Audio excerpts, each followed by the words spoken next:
Bonjour à tous, comme vient de me présenter Romain Bernard, je suis Julia Prévost, enseignante en anglais au lycée Saint-Méline depuis bientôt 6 ans. Avant de faire le choix de l'enseignement, j'ai travaillé plusieurs années en entreprise dans les secteurs de la communication et du marketing, et je me suis rapidement aperçue des points communs qui existent entre ce métier, en particulier en termes de compétences. Par exemple, l'utilisation de nouvelles technologies, l'importance de communiquer, d'innover également, et un objectif commun qui est susciter la motivation et créer le besoin d'apprendre pour les élèves et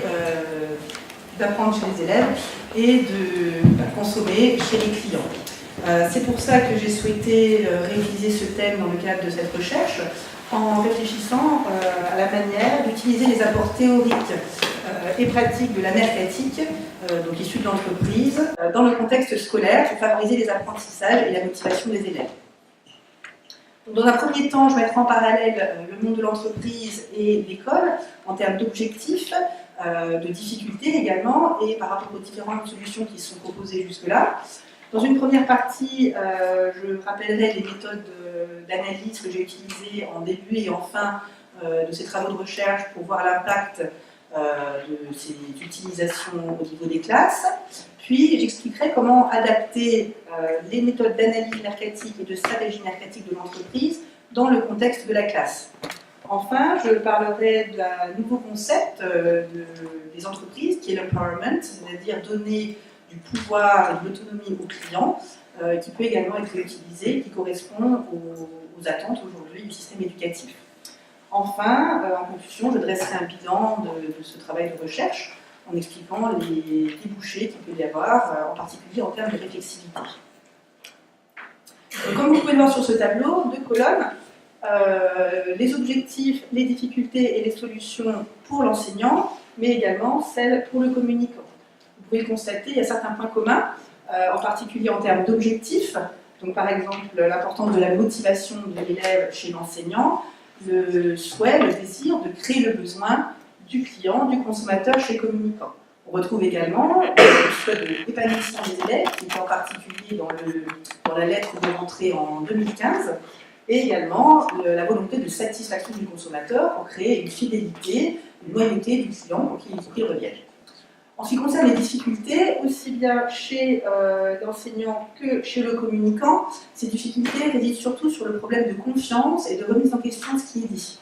Chez les jeunes, en particulier les lycéens, à la période de l'adolescence, une sorte de conflit avec l'adulte, de remise en cause de ce qui est dit, également les nouvelles technologies qui donnent accès à l'information, qui peuvent être contradictoires avec ce qui est transmis par l'enseignant. On retrouve le même phénomène en entreprise avec le manque de confiance de la part des clients qui ont tendance aujourd'hui à comparer ce qui est proposé, à partager leurs avis sur les réseaux sociaux et à douter de la valeur de l'entreprise. En ce qui concerne les solutions, dans le cadre de l'enseignement, aujourd'hui, on appuie sur l'importance de donner du sens aux apprentissages, d'ancrer les activités dans le concret et de trouver des systèmes d'évaluation qui permettent aux jeunes d'avoir un certain pouvoir et de se sentir maître de la progression de ses compétences. En ce qui concerne les entreprises, on utilise le plan de marchéage, qui existe depuis de nombreuses années, mais qui a évolué en fonction des nouvelles attentes et des nouveaux profils des consommateurs vers un plan de marchéage élargi, que j'expliquerai tout à l'heure. Et en dernier, donc, la notion de Customer Empowerment, qui est le concept de donner davantage de pouvoir et d'autonomie dans le client.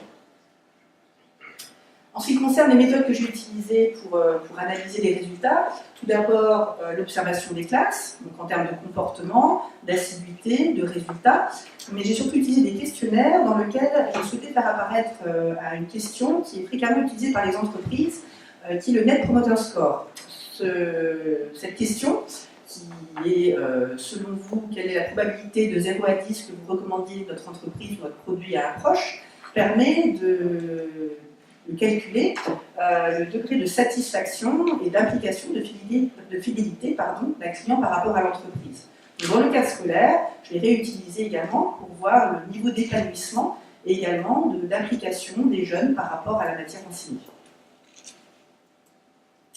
Donc, le premier outil utilisé par les entreprises lors de la mise sur le marché d'un nouveau produit ou d'un nouveau service est la matrice FFON, décrite par Adair et Frey, qui permet à une entreprise de faire un état des lieux de ses forces et de ses faiblesses, mais également de facteurs externes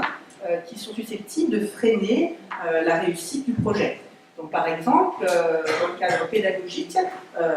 cela constitue une démarche réflexive de la part de l'enseignant, en prenant en considération ses compétences, ses forces, donc par exemple l'utilisation des nouvelles technologies, les capacités d'écoute, également ses faiblesses, comme par exemple le manque d'autorité, le manque d'organisation, mais également des facteurs externes qui peuvent peut-être favoriser ou diminuer l'application des élèves. Donc, par exemple, en termes d'opportunités, je parlais de liberté pédagogique, de matériel informatique à disposition dans l'établissement, et pour des menaces, le coefficient de la matière qui peut parfois être faible comparé à d'autres matières pour une filière, également le manque de projets d'orientation des élèves qui peut constituer un frein à leur motivation. Enfin, comme le fait l'entreprise,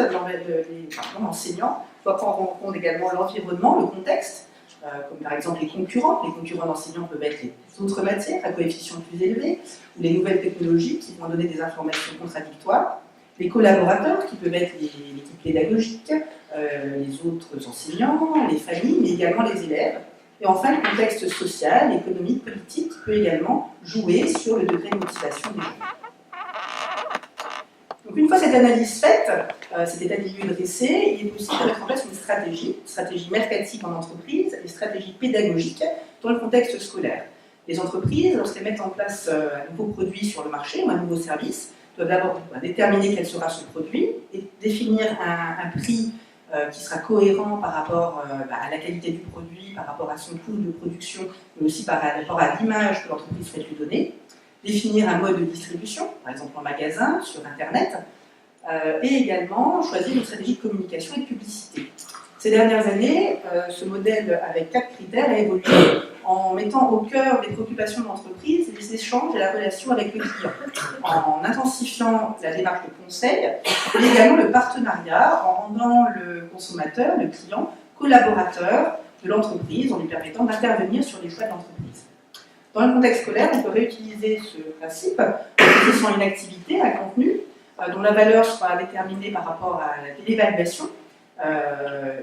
Cette activité devra également prendre place dans une salle de classe ou une configuration particulière, par exemple en U, en îlot. En fonction de l'activité, le choix de la disposition devra être cohérente. Également, l'enseignant devra penser à faire preuve de créativité pour varier les activités, maintenir le degré d'attention des élèves élevé. Et on retrouve l'importance de mettre l'élève au cœur des enseignements et l'importance des échanges. On retrouve donc le conseil apporté par l'enseignant envers les jeunes, envers les familles également, mais également cette dimension de partenariat pour augmenter le degré d'application des élèves. Donc, je parlais tout à l'heure des dernières théories mercatiques qui sont l'empowerment et le knowledge marketing, qui en entreprise consistent à donner aux clients la possibilité de choisir. Par exemple, parfois vous voyez en ligne des concours, choisissez le nouveau parfum de votre nouveau yaourt, ou créer la nouvelle campagne publicitaire. Donc, différents degrés de décision sont donnés aux clients pour leur permettre de s'impliquer, d'être fidélisés à l'entreprise. On peut réutiliser la même chose en classe, et c'est ce que j'ai souhaité faire avec les 2 classes que j'ai étudiées, à des niveaux différents en fonction du niveau des élèves et de leur niveau d'autonomie surtout, en leur permettant soit de choisir certaines activités, certains projets, soit de créer complètement une séquence de A à Z, en leur expliquant, c'est ce qu'on appelle le knowledge marketing, donc le marketing de la connaissance, en leur expliquant comment, en tant qu'enseignante, je construisais ma séquence, comment je choisissais les activités, les exercices, les objectifs à atteindre, et c'est ce que j'ai demandé aux élèves de faire. Donc, en ce qui concerne les résultats, au niveau de l'observation de la classe, les résultats ont été plutôt positifs dans les 2 classes concernées, avec une progression des résultats et de la participation. Par contre, en ce qui concerne le Net Promoter Score, qui calculait le niveau de satisfaction, il a eu tendance à baisser légèrement en seconde, mais à augmenter considérablement en première. Donc il est assez difficile aujourd'hui de valider ou non les méthodes utilisées. Alors, déjà d'une part par rapport au délai qui était accordé, qui était un petit peu bref, il aurait fallu quelque chose à plus long terme. Également le nombre de classes étudiées qui était insuffisant pour que les résultats soient fiables. Mais également, on peut remettre en question peut-être l'analyse qui a été faite des classes, puisqu'il y a une part de subjectivité, ainsi que les choix en termes de stratégie qui ont été adoptés. Donc, pour conclure, je dirais que l'entreprise est selon moi une source d'inspiration, même si la démarche de l'entreprise peut parfois choquer par rapport à sa démarche de profit financier, elle reste néanmoins une source d'innovation, d'idées qui fonctionnent et qui peuvent être utilisées en classe pour favoriser l'apprentissage, la motivation et la progression des élèves. Donc j'ai terminé, et si vous avez des questions, je serais ravie d'y répondre.